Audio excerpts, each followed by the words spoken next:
Juste avant que la vidéo commence, tu dois absolument savoir que tu peux récupérer une formation gratuite Assure ton bull market comme un pro et en plus de ça un accès VIP au contenu exclusif.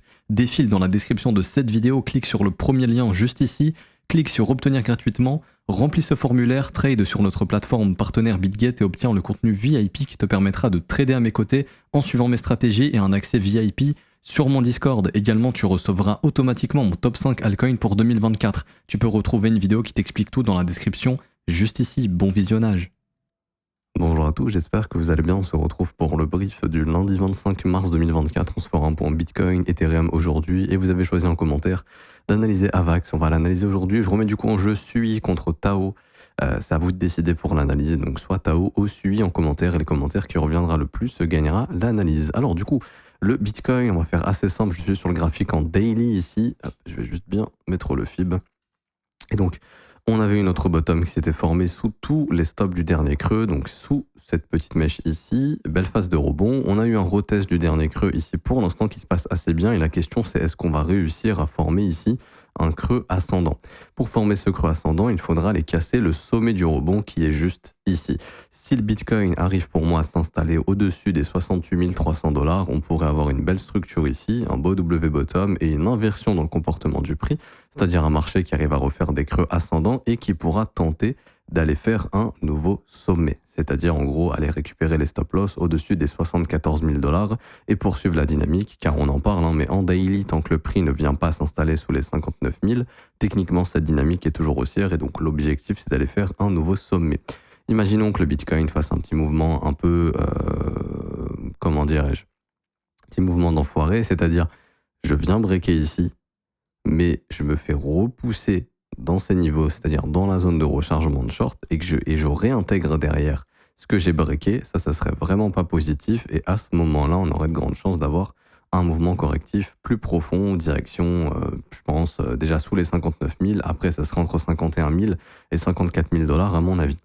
C'est pour ça que si on fait ce breakout, il faut surtout pas le réintégrer, si on le réintègre pas, c'est plutôt positif, et on ira faire un nouveau sommet. Par la suite, imaginons qu'on fasse un nouveau sommet. Pareil, pour avoir une belle dynamique haussière avec un momentum qui est fort, il faut vraiment breaker cette zone correctement et ne surtout pas la réintégrer. Parce que si le prix vient, nous fait juste ça, hop, et qu'on réintègre à nouveau, on aura l'information pour moi qu'on est dans une phase de distribution et qu'on arrivera proche de la fin de ce rallye haussier. Je dis pas du bull run définitif, hein.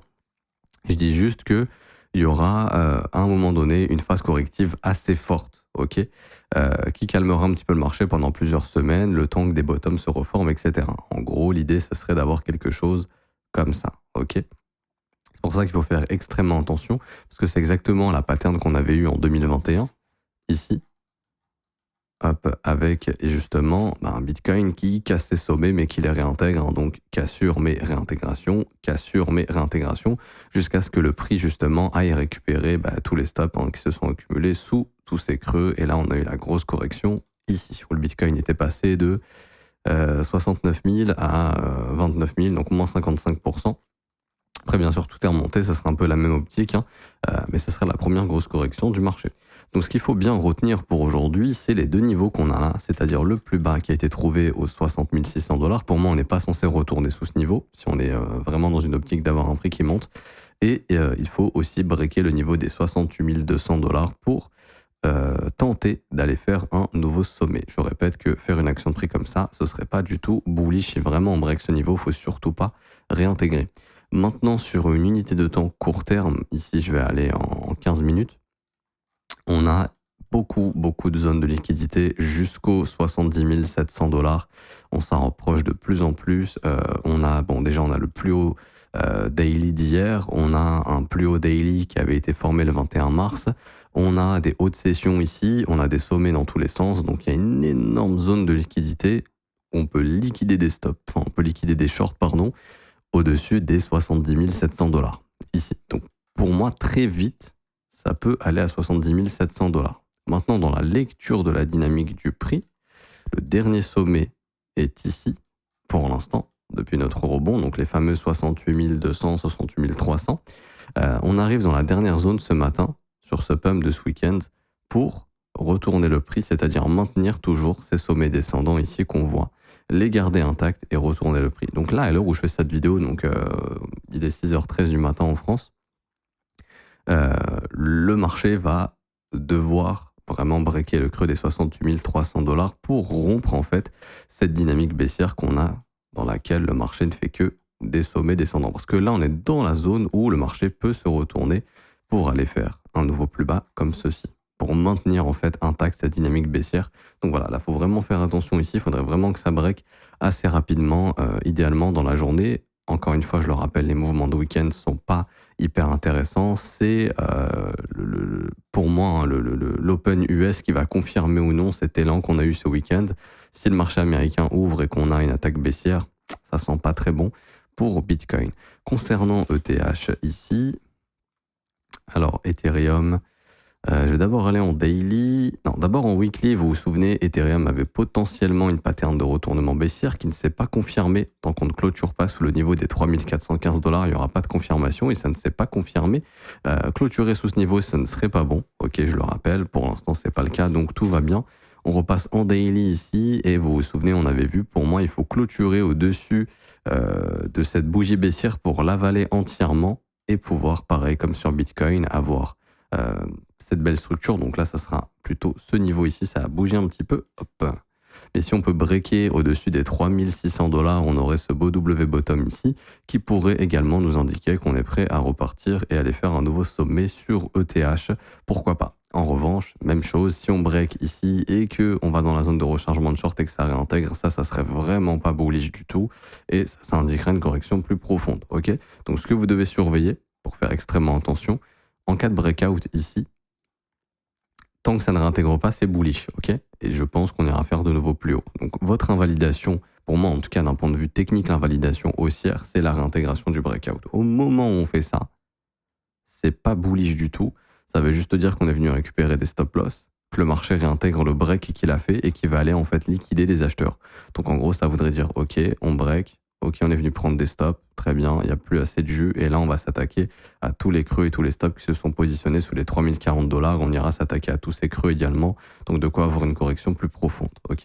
Donc ça serait plutôt dangereux si jamais cette action de prix se déclenche. Et j'irais même, pour avoir plus de précision en horaire, ça serait au-dessus là de tous ces sommets au-dessus des 3817 pour faire quelque chose comme ça, si jamais ça arrive. Donc, il faut faire extrêmement attention. Mais quoi qu'il en soit, si cette structure se forme, c'est bullish tant que ce n'est pas réintégré. Donc, c'est exactement la même chose que Bitcoin, à voir si ça se déclenchera. Et pareil, si on veut maintenir ce sommet intact, ETH devrait se retourner bientôt. Si jamais on est toujours dans une optique de correction, à ce moment-là, ce sommet sera gardé intact et ETH ira pousser plus bas. Donc ça, pareil, je pense qu'on aura la réponse pendant la session US d'aujourd'hui, puisque je le rappelle, les mouvements de week-end ne sont pas forcément... Et je dis pas qu'il faut pas les prendre en compte, mais il faut vraiment les prendre avec de grosses pincettes, parce que c'est vraiment la semaine qu'on a les mouvements décisifs, c'est pas le week-end. Donc on verra si ce mouvement de week-end se confirmera justement en semaine ou s'il sera annulé et avalé assez rapidement. Et du coup, pour finir, AVAX. Alors, AVAX, on va passer ici en weekly. Donc, dans la lecture du prix, AVAX est haussier, ok. C'est-à-dire que AVAX, il est clairement dans une dynamique qui est haussière. C'est un marché qui fait des creux ascendants et des sommets ascendants. Donc, creux ascendant, sommet. On a trouvé un gros creux ascendant ici. Dans l'imbalance weekly, c'était la zone parfaite pour trouver de l'énergie. On est venu récupérer tous les stop loss ici. Hop, réintégration, continuation haussière. Ça, d'ailleurs, c'est un setup qui fonctionne très très bien. Setup qui est en train de se déclencher sur le dollar index. Je pense que je vous en parlerai cette semaine. J'en ai parlé sur Twitter, mais je pense que j'en parlerai cette semaine. Donc vigilance à ce niveau-là. Il faut surtout surveiller le dollar index. Et maintenant, nouveau sommet. Alors, très très bullish, ok. Je reviens ici sur AVAX en daily. Alors, ici, on a la consolidation du prix, ok. Ce qu'on voit, c'est que le marché, pareil, à nouveau, est venu récupérer les stops au niveau de ce support. Donc, pareil, pour moi, là, on a un setup de continuation qui est en train de se former. C'est-à-dire que j'ai mes stops qui ont été récupérés ici. Mon support a été maintenu. On voit qu'il y a quelqu'un qui défend le niveau des 50,30 $. Là, il y a vraiment quelqu'un qui achète tout le supply ici, hein. Si je passe en close-time, vous allez voir que ça fait un énorme support. Donc ça, c'est vraiment quelqu'un qui a setup un bot pour acheter tout ce qu'il peut vers ces niveaux de prix. Donc son objectif, c'est probablement de vendre plus haut. Et tant que pour moi, le marché ne perd pas le support, c'est-à-dire que tant que ce gars ici ne se fait pas coincer dans son trade, pour moi, la direction est très très probablement haussière. Ok. Et à ce moment-là, les objectifs haussiers sont assez simples. Ça sera au-dessus de cette mèche ici, de ces niveaux en weekly. Donc je pense que Avax a le potentiel d'aller pousser au-dessus des 81 $ dans ces prochains jours, prochaines semaines. Bien évidemment, ça dépendra beaucoup du Bitcoin. Tant que le Bitcoin ne retourne pas vers ses creux, c'est-à-dire vers les 62 000 $, etc., il n'y a pas de souci, le marché des altcoins pourra continuer de pousser. Donc à ce moment-là, je pense que Avax, lui, pourra aller pousser assez facilement en weekly jusqu'au niveau des 81 $ parce que c'est clairement la prochaine zone qui pour moi intéresse le marché. J'en ai une intermédiaire ici au-dessus de cette mèche, les 69 $. Donc pareil, 69 $, je pense qu'on ira assez rapidement. Ensuite, tout naturellement, je pense que le marché pourrait se diriger vers les 81 $. C'est clairement les prochains objectifs, sachant que à vue d'œil, je dirais qu'on est en train de casser le premier arrêt ici. Ah, pas encore. On est en train de travailler le premier arrêt ici aux alentours des 61 $. Vous connaissez la règle, la cassure du premier arrêt peut à terme ramener le prix au moins vers les 61,8 et ça serait les 93 $ qui correspondent à une zone intéressante ici, proche de l'imbalance qu'on a identifié avec la petite dernière zone de stop et surtout le dernier sommet descendant qu'on a eu ici qui serait une zone de résistance assez intéressante. Et si jamais on est mature pour aller faire un nouvel ATH pendant ce cycle, ce que je fais toujours, c'est les zones d'extension 161,8-200%. À ce moment-là, ça serait entre 232 $ et 285 $. Donc tant que ce bull run est maintenu, c'est clairement un objectif qui est réaliste. C'est pas irréaliste de parler de ces objectifs, clairement pas. Maintenant, il y a du chemin à faire. Déjà, il faut résoudre les 38,2. Si on y arrive, c'est plutôt pas mal pour essayer de pousser dans la zone de rechargement de short, donc au minimum vers les 93 $ à 117 $. Et puis si jamais on s'affranchit de ces niveaux, nouvel ATH qui est possible. Et ensuite, on a les niveaux d'extension ici qui sont les objectifs. Donc 164 $, 185, 207, 233 et 280 $. Pour finir, est-ce qu'on peut trouver ici, je ne peux pas modifier l'échelle. Avant, on pouvait faire clic droit et passer en logarithmique, mais là, ça ne fonctionne pas. Ah, c'est bon.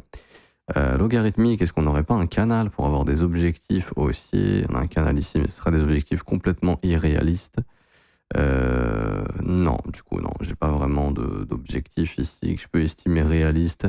Certains vont relier les deux sommets pour essayer de trouver le troisième. Pareil, ça me paraît peut-être pas très probable. Bon, 430 $ à voir. Si je relie plutôt comme ça, un objectif dans les 380 $, bon. On va pas parler de ça maintenant.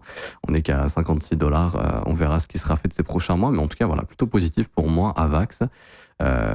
Ici, où est-ce qu'on avait le creux du 5 mars? Il était ici. Ok, pareil. Donc, si jamais, imaginons que Bitcoin corrige un petit peu, le prix pourrait revenir en zone de rechargement du dernier mouvement haussier, donc c'est-à-dire entre 46 et 41 $. Et il faudrait trouver un creux ascendant ici, si jamais il y a une correction, pour continuer le mouvement. Mais bon, franchement, quand on voit le graphique en weekly, c'est haussier, en daily, c'est haussier. Donc, j'ai envie de me dire que le marché va aller chercher des objectifs plus hauts ces prochains jours et ces prochaines semaines, surtout si Bitcoin ne corrige pas. Et pour l'instant, il a mis en pause le mouvement correctif. Je m'arrête ici pour aujourd'hui. J'espère que ça vous aura plu. Si c'est le cas, n'hésitez pas à laisser un pouce bleu, vous abonner si ce n'est pas déjà fait. Également, vous avez une formation gratuite qui vous attend en commentaire épinglé. Il n'y a rien à payer, c'est le premier lien. Obtiens ta formation et accède au VIP gratuitement pour trader à mes côtés. Il y a un petit formulaire, vous allez le remplir et au bout de 1 heure, 2 heures, vous aurez accès à la formation. C'est 100% gratuit, il n'y a rien à payer du tout. Également, vous pouvez rejoindre le VIP. Donc, c'est le deuxième lien en commentaire épinglé. C'est une petite vidéo qui vous explique absolument tout. Le VIP, c'est quoi? C'est simple, c'est un suivi de trade, des vidéos exclusives. On vous forme avec des setups qu'on vous montre, que vous pouvez appliquer. On vous fait des vidéos sur le trading, on vous fait des market reviews. Vous avez aussi un moyen d'espace, d'échange sur le Discord avec tous les membres VIP et nous-mêmes. Et tout ça, c'est 100% gratuit également. Il n'y a rien à payer. Ça se retrouve sur le Discord. Et pour ceux qui veulent rejoindre l'école, ça en revanche, c'est un abonnement qui est payant. Ça vous permet justement de vous former à mes côtés ici. Vous avez le choix entre un abonnement mensuel 3 mois ou 6 mois ou 12 mois. Les abonnements 3 mois, 6 mois et 12 mois ont des réductions. C'est sans engagement. Vous pouvez annuler le renouvellement quand vous le souhaitez. L'école, c'est assez simple. C'est un espace de formation que vous obtenez dès que vous rejoignez l'école. Vous avez accès à une formation de 19 heures, donc cours vidéo, écrit, exercices, examens, quiz. Vous pouvez valider vos compétences justement grâce aux quiz et aux exercices et aux examens. Également dans la formation, on apprend tout sur l'analyse technique, l'order flow, l'analyse fondamentale, la psychologie des marchés, développer son profil de trader, comprendre les marchés et aussi développer vos propres stratégies et développer votre propre gestion du risque et comment avoir une bonne gestion du risque. Et en plus de ça, vous avez les briefs quotidiens tous les jours que je fais avec les élèves. Donc il y a un brief YouTube qui dure environ 15-20 minutes et ensuite je fais un brief avec les élèves qui dure plutôt 1h, 1h30 qui est en direct mais qui est disponible en rediffusion dans laquelle on chasse des opportunités ensemble, on voit des trades ensemble, je réponds à leurs questions et je les aide dans leur trading et ça tous les matins du lundi au vendredi. Je m'arrête ici, vous avez tout en barre d'infos ou en commentaire épinglé. Le 4e lien en commentaire épinglé, ça vous permet de rejoindre l'école, école.letronfzco.com. Vous êtes les bienvenus, on se retrouve demain pour une prochaine vidéo. Ciao, ciao.